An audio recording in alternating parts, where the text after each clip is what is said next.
Hey everybody, hi there vinyl community, music appreciators, whoever else happen to be stopping by. My name's Tom. My channel is called High Rant District, and by now you're probably going, all right, David Bowie versus Not a Surf? What's up with that? So anyway, David Bowie passed away recently at the age of 69, a few days after putting out his latest album. So I picked it up on CD because the CD was $11 and the vinyl was around $30 when I looked at it on Amazon, and that's absurd. I'm not paying 3 times the price of a CD for a vinyl. Anyway, it's cool. I guess there's the front. It's called Black Star, and the bottom, if you look at the chopped up stars, I guess it says Bowie there. Here's the back. It's got some text on there. It's kind of hard to see unless you have it in your actual hands. Got the song titles. Here's the inside. Got some sort of little insert of some sort. So anyway, it's a lot of people have been raving about Black Star by David Bowie. So get it home, fire it up, and gave it a listen.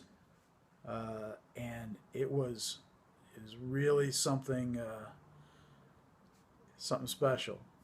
It was incredibly bad. I don't know. I think there's a lot of people who love David Bowie that just are fawning over this because it's David Bowie. I have a different way of looking at music, at albums anyway, than I think a lot of people do. When an album comes out, if you're my favorite band, that doesn't matter. Doesn't matter what you did yesterday. It's about the new album. Like, is it any good? This album, if it wasn't David Bowie, if it was some unknown, this gets no airplay. This doesn't get the fawning over it that it gets. I played it a second time. I'm like, I must be out of my mind. Maybe I just wasn't in the mood to listen to it. So a couple days later, I played it again. Really friggin' horrible. It sounds like a 69-year-old man doing an album, I guess. Which is probably maybe how it should sound. And I know there's ties to his previous work in here. I don't care. It's not any good. Right after I listened to this, I opened up my Vinyl Me Please subscription thing that arrived, and they had put out for January. They put out Not a Surf, High Low. This is the debut album from Not a Surf. It was not originally issued on vinyl. It came out on CD. I had it on CD ages ago. And back when I lived in Denver, around 2001 or 2002, my apartment got broken into and all my music got stolen. This was, the CD of this went away and I never replaced it. I'd forgotten how good it is. It really kicks ass. It's got, the song Popular is the big song on this. But the whole thing, start to finish, is fantastic. It's got a gatefold in the Vinyl Me Please version, and they put it on some sort of color. I think they call it yellow. Looks orange to me. Doesn't matter. Sounds fantastic, and it's a really great album. So it's like, you got Bowie versus Not a Surf. It was stark playing these two back to back, how bad this was and how fantastic this album is. Excuse me. So anyway, in this particular battle, David Bowie versus Not a Surf. Not a Surf kills him. I mean, no, that's a bad way to put it. No pun intended. This album is far better than this one. This has life. It has energy. It sounds like it sounds like the first bit of new wave music where the vocals are kind of out of sync with the beat. The rhythm of the actual music. It's really stilted vocals, and it's really, really bad. Excuse me. Anyway, so Not a Surf, way better than this particular David Bowie album. Some other stuff I've been listening to on vinyl. I picked this is from 1998, I believe, on Gold Standard Laboratories is the label. This is the Starlight Desperation. Show You What a Baby Won't. I got this after watching a video. I was pretty sure it was Eric Medeiros. If I remember, I'll put a link to his channel. He shows good stuff. He's got great taste.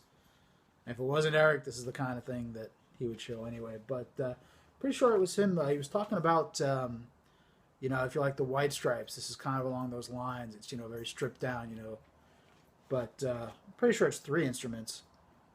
It's got guitar, bass, and drums, whereas White Stripes had no bass.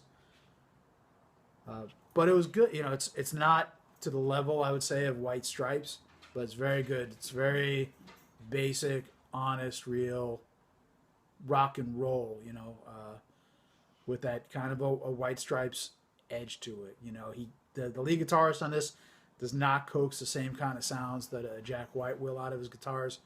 But this is a worthy album. It's 15, 16, 17 years old. It's readily available. It's inexpensive. This is worth taking a look at and picking up if you're into that sort of thing. Came with the lyric sheet insert. And oddly enough, I got this thing sealed, and I thought I was getting the black version. That's what I wanted. The pink version ended up showing up. Whatever. But it sounds great. It's a very good album. Beyond that, lately I've been playing a lot of CDs, and I don't often, if maybe ever, show CDs. But there's a couple of things in play here. Number one, vinyl, new vinyl has gotten crazy out of hand. So in a case where the vinyl itself is about 3 times the price of the CD on a new album or a new reissue, I'm not buying the vinyl. I'm going to get the CD. I have, very good CD players. CDs sound great for me. I prefer vinyl, but I don't prefer it 3 times more for many things. So anyway, picked up 13th Floor Elevators. It's the psychedelic sounds of the 13th Floor Elevators. It's a 2 CD set. You got some stuff in here. I had seen this, the vinyl being shown. There's a second disc. It's the full mono version on disc 1. Here's a look at the tracks. It's a full mono version on disc 1, and then it's got bonus stuff and maybe some live unreleased extra material. But, the original album came out in 1966, so it's got the full mono version of this. It sounds really fantastic, and I'll tell you what, now that I think of it, this is another, is related to Eric Medeiros. He was showing, talking about Rocky Erickson, who I didn't know anything about, who was the lead singer here, and, all the things he went through, and I ended up watching a documentary about Rocky Erickson, and anyway, I picked this up. I love it. It's great, old psych. Man, my music education is never going to stop. This is so good. No idea how I didn't really pay attention to this ever before. What are you going to do? Let's see. Oh, this is I picked this up. I'm going to put this aside for a second. A bunch of people have showed this. This is Scar-Sided by Leviathan. It's a single CD, but it comes in a box. And it's kind of neat. It's a one-man project. It's death metal. It's really, really good. But each of it's got like these 11 different inserts here with different artwork. And on the flip side of each individual piece is the lyrics to each song. And of course, it's got that, sort of, traditional metal, oldie English type of font or whatever the hell it is. It makes it nearly impossible to read. But I thought it was very cool. It's neat that the artist had a vision. And, he wanted to show, like, the artwork for an individual song on one thing and then lyrics on the other. This right now, I think, is only available on CD. I could be wrong, but I know that it's also coming out in a vinyl version. You know, in a box like this with the print with the same prints in it, and I think it's going to be around $65. I dig this. I'm glad I have this CD box set. I don't see myself springing $65 for one album. But anyway, Leviathan, backside, that's scar-sided.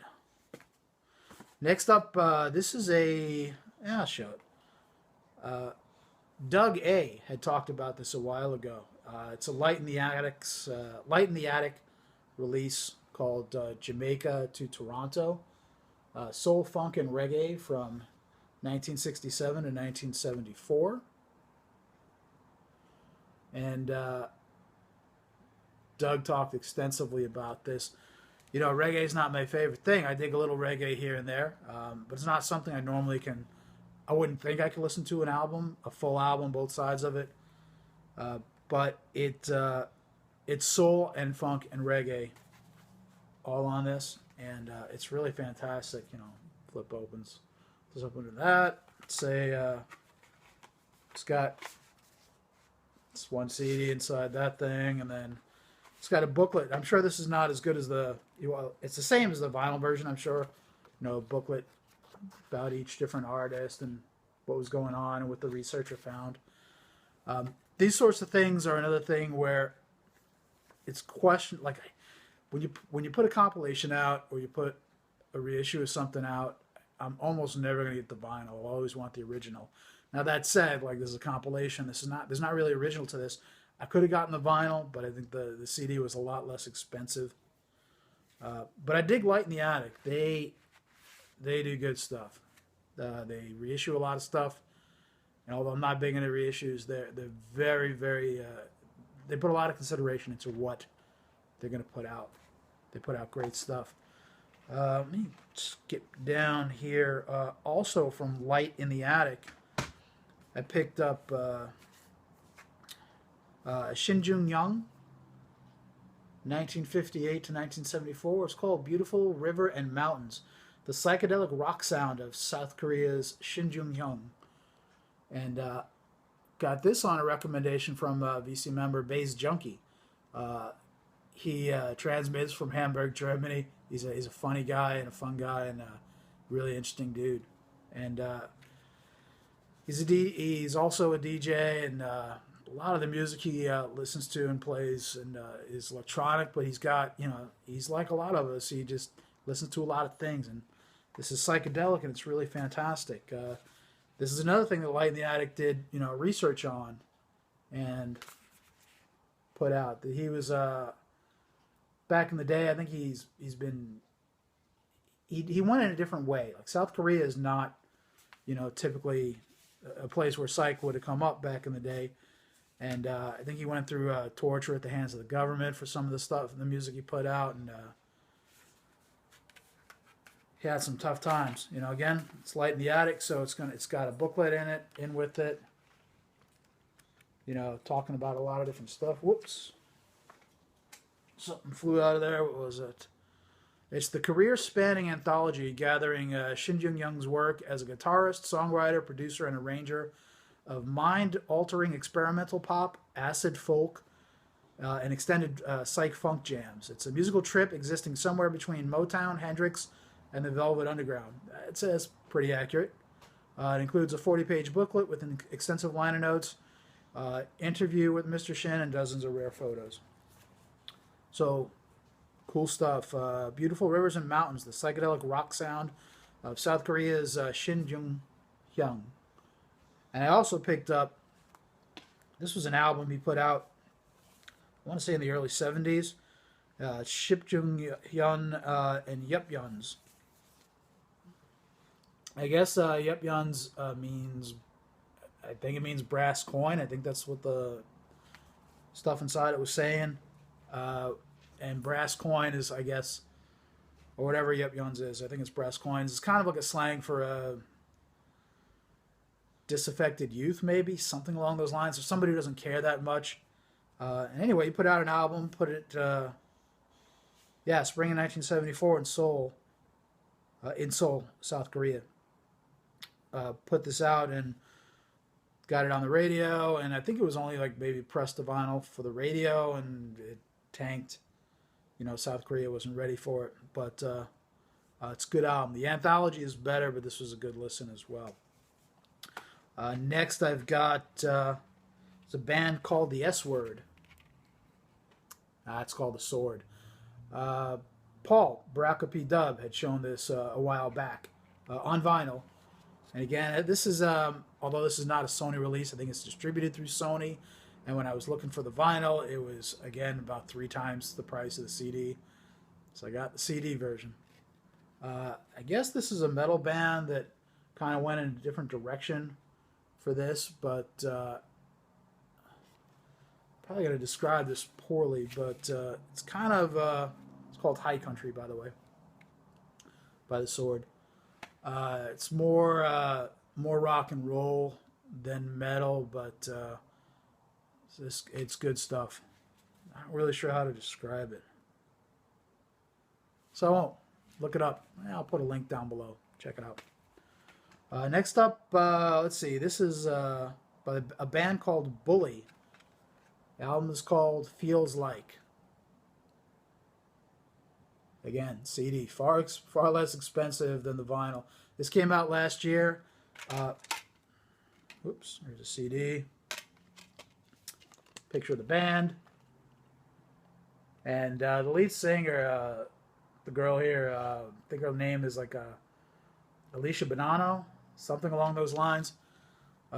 Great voice. I think the sticker that came on this described it as pop punk, which immediately throws me off because, there's no such thing. Things are pop or they're punk. There is no pop punk. This is very punk in according to my ears.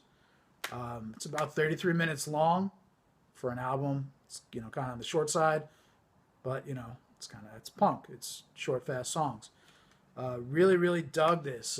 Dave Splash, his channel is called The Dark Stuff, another great channel, was showing this. I think this was in his top whatever amount he did for 2015. Bully. Feels Like. Good album. Next, I picked up, I got 3 Flaming Lips CDs on Amazon. Brand new. 3 of them ran $60. 60 bucks. 3 of them ran about 20 bucks. Shit. And I don't know what made me buy them. I keep on hearing Flaming Lips. I never paid attention to them. Just never did.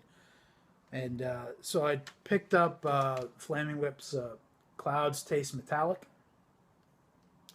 And I guess this is from 95 or so. And it was the last album before the main guitarist, I think, left the band for whatever reason. Can't remember if he passed away or if he got booted or what happened here. But I dug this. It's not fantastic, but good rock and roll album. It's got some balls. And then next, this is from like the late 90s. I want to say 98. The Soft Bulletin. And then in the early 2000s, Yoshimi Battles the Pink Robots. Now, I think this one, these two are similar in that there's not any real guitar, if any guitar on it. I think this is their first album where they didn't have any guitar, and they kind of went in a different direction sound-wise. So this is the Flaming Lips with balls, and this is the Flaming Lips without balls. These are, I'm sure these are good quality albums, and they're probably far more thoughtful than my Neanderthal brain is really able to digest easily. I may come around to these in time, but stark differences. So balls, no balls. I got 2 more CDs to show. This is Bissell and Reset. The album's called Pole. This is recently reissued. Aaron, the metal theologian, was showing this on vinyl. Uh, I think he got it because it was recommended by Ben Costello. This came out, it's an experimental thing. It's called Pole, Volume 2, I guess. Kind of a synthesizer, art rock sort of thing. I don't know. It was interesting. It's kind of good ambient slash background music to me anyway. It doesn't really engage me, but it's outside of the scope of what I normally listen to. And for background stuff, I dug it. It's a lot of synthesizer stuff. It was very good. The original album, it's originally on vinyl when it came out. When did it come out? I don't know. Well, it came out a long time ago. It came out on vinyl, and the vinyl is very expensive to find right now. It's been re-released, but the reissue that came out in the last year or so on vinyl is truncated. They cut off part of a song and maybe a couple of songs. This has 7 songs on it. I want to say the vinyl has maybe 5 of them, which is idiotic. I didn't even remotely consider the vinyl. I got this. It's a 2004 reissue on CD, so I went with this, and I dug it. Bissell Reset, I think. Pole. Something different. And then, I should call this the Eric Medeiros episode. The Shape of Fiction by Tel Aviv. Eric was showing this a while back, talking about him, and ended up just like sussing it out on and picking it up. His CD. It's kind of a quiet, introspective. Man, I don't want to say trip hop, but it's a quiet, mellow album that is really, really good. And I'll put a link to a video from it down below. I'll link to something from everything I've shown here in the description down below, because I'm fucking horrible at describing things clearly. But The Shape of Things by Tel Aviv. Good stuff. Anyway, back to rearranging the house. Thanks for watching. I'll see you later.